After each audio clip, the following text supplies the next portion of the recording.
Good morning, everybody, and it's an honor and a pleasure to be part of this course. It's been running successfully over so many years. I'd like to congratulate Dr. Sudhank and his son Bhupesh for actually increasing the levels of participation every year, both locally and internationally. No financial interest, but it would be nice to have some.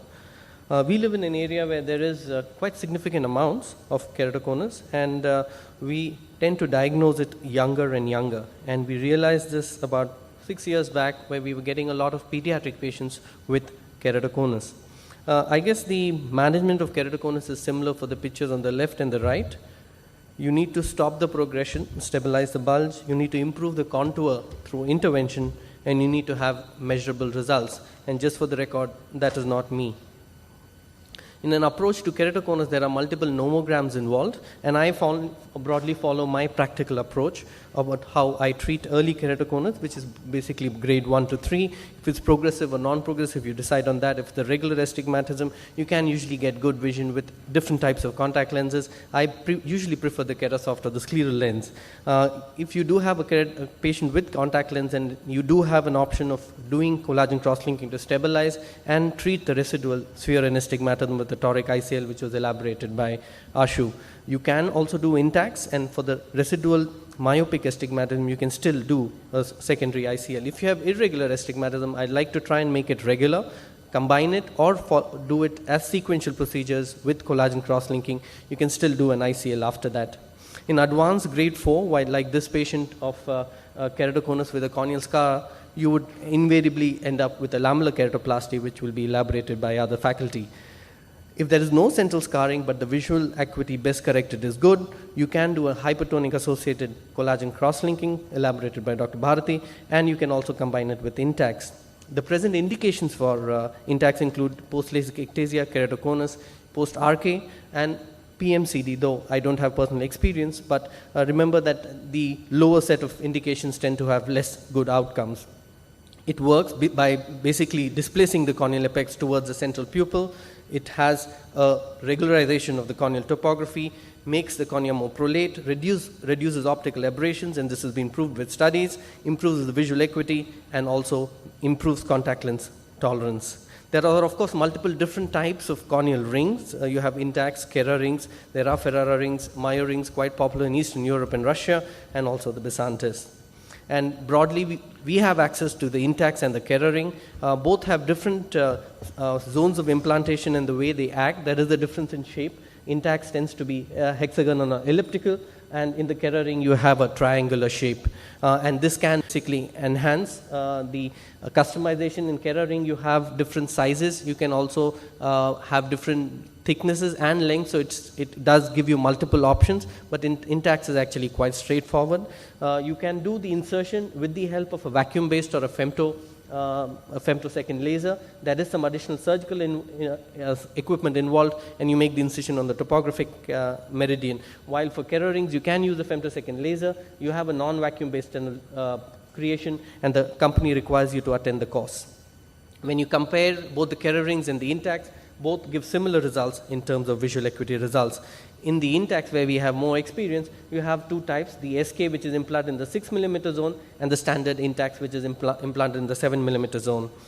And this is a slide I borrowed from Joseph Collin, and this was the first Intacs implanted in 1997, and over the 8 to 9 years of follow-up that he had, the keratoconus was actually stable. So you can stabilize it and especially improve visual results if you combine it with a collagen cross-linking.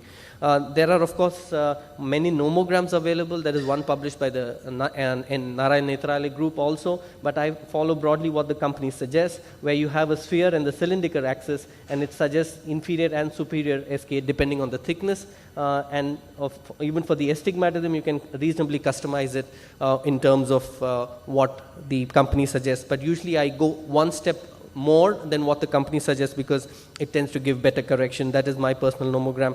You have a standard Intacs which is implanted in the 7 mm zone, which I personally don't use. I prefer the SK almost all the time. The results in terms of SK are better than the standard, partly because you're closer to the optical zone. Once you're closer to the optical zone, the effect of the rings tends to be a lot better. This is just a video of how we did with the femtosecond laser. And the advantage with this femtosecond laser is you get better depth measurements, and the placement of the intacts with respect to the corneal stroma, both anterior and posterior, is a lot more accurate. I do a marking. I do mark the pupillary center when the patient is looking through the fixing light, because I prefer to center the intacts on that. The marking is almost very similar, though you may not really need to do this. For the initial cases, I would recommend marking it, because once you actually applanate with the cone, the apex tends to shift, and eventually you might not get a central channel. So for initially, definitely for the first 5 to 10 cases, it's a good idea to mark the center of the pupillary center, because it will then help you to center the intact rings and the placement of the channels much better. The procedure, of course, doesn't take very long. It doesn't take more than maybe about 30 seconds to create the channels, and about 5 minutes maximum initially to actually insert the channels. Insert the thicker channel if you're putting asymmetric segments, because once you put a thicker segment, once you put a segment in the cornea, the cornea becomes less elastic, and the second segment is slightly more difficult to insert. But usually, if you use the femtosecond laser, we have access to the wave light. The insertion of the intacts is actually very easy. You remove the epithelium only over the central part of the intacts. I don't remove it all over the cornea, and you do the cross-linking as a single procedure itself. Intraoperatively, you can convert a good finely ectatic cornea with a central flattening, and it's sometimes quite apparent in the initial 2 to 3 days itself. There is a bounce back, so that's the reason you need to follow these patients up long. This is my longest follow-up, implanted in 2008, over an 8-year follow-up. The astigmatism and the vision is still quite stable. And this is that patient. He's now in grade 12, and he still maintains good visual acuity. So you could start with a cornea like this and flatten it quite well, almost about 3.5 diopters on follow-up, and the flattening is actually quite gratifying. I practice in Chennai, so we get a lot of software engineers who read up a lot about keratoconus. We did the collagen cross-linking first, and he was very well led, almost better than most postgraduates I know. And during surgery, he even asked me whether the channels have been created properly. Luckily for him and me, the surgery actually went off well. And if you have an asymmetric cone like this, you do a bit of planning, and here we went with asymmetric segments where you put the thicker segment inferiorly to support the cone and the thinner segment superiorly. And post-operatively, you could make out that the thinning is actually quite significant. The steeper the area is, the part of the cornea, the thinner it actually becomes.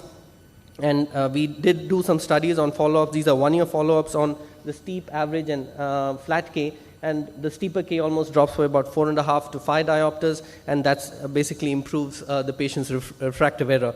If you look at the average spherical equivalent, which is about 6.5 diopters, post-intact average is about 2.5. So it reduces it by about 5 diopters, and that improves the uncorrected visual acuity. So in terms of the number of Snellen lines of visual acuity improvement, the uncorrected is much better. The best corrected usually is about a line beyond what they were with glasses. And the effect, if you combine it with collagen cross-linking, is continuous. As you can see, the effect and the visual acuity tends to improve over a period of time. There are, of course, some concerns in terms of optical aberrations. Remember, just with ICL, here you're trying to treat the cause of the aberrations. And if you do have patients who have already undergone intacts, you can actually improve it. The problem in aberrations in keratoconic corneas is basically the coma, which is significantly higher in patients with keratoconus, and that's what that's the reason for the halos and the glare. But when you look at the statistical comparison of patients of LASIK versus intracorneal rings, the postoperative corneal profile is almost closer to normal than versus LASIK. And there are multiple options to improve vision even after intacts. You could do a surgical option like an ICL because you got a more regular cornea. You can also do a topo-guided PRK or PRK alone, and there are non-surgical options like specialty contact lenses like Kerasoft or scleral lenses. This is one of my patients. He's a marine engineer by profession. If you do a keratoplasty, he actually loses his job. So we did a combination treatment in one eye, which was the less steep eye with a collagen cross-linking and ICL. In the other eye, we did an intact, then followed up with an ICL. The ICL after intact, slightly more tricky because you're Visual indications for implanting the ICL are slightly less apparent, but in terms of the technique, it's very, very similar. But of course, you need to be more careful when you're tucking in the haptics, because your access to the haptics is slightly disturbed by the intacts. But in terms of visual results, the correction, if you've got the refraction right and the patient is actually stable, you would get quite good results. This is this patient post ICL in one eye, post intact ICL in the other eye, and he maintains 6/9, 6/12 vision, and he's still working as a marine engineer. This is one of my patients who's got intacts done. He's a medical student. We did intacts in both the eyes, and when you look at the Hoya eye trace, you can make out the irregularity in terms of coma and sphere. His clarity of vision is very poor. You can improve that with the use of TopoLink guided PRK. And there is, of course, it won't be a perfect vision, but he's a lot much better with terms of glare and halos. In conclusion, the intacts is a successful surgical alternative in patients with keratoconus. It improves both the uncorrected and the best corrected vision. You need to, of course, combine these treatments, because this enhances the effect and continues the improvement on follow-up. A long-term effect, my longest follow-up is almost 9 years, indicates the continuity of this effect. Thank you so much, and I'd like to thank Dr. Bharati again.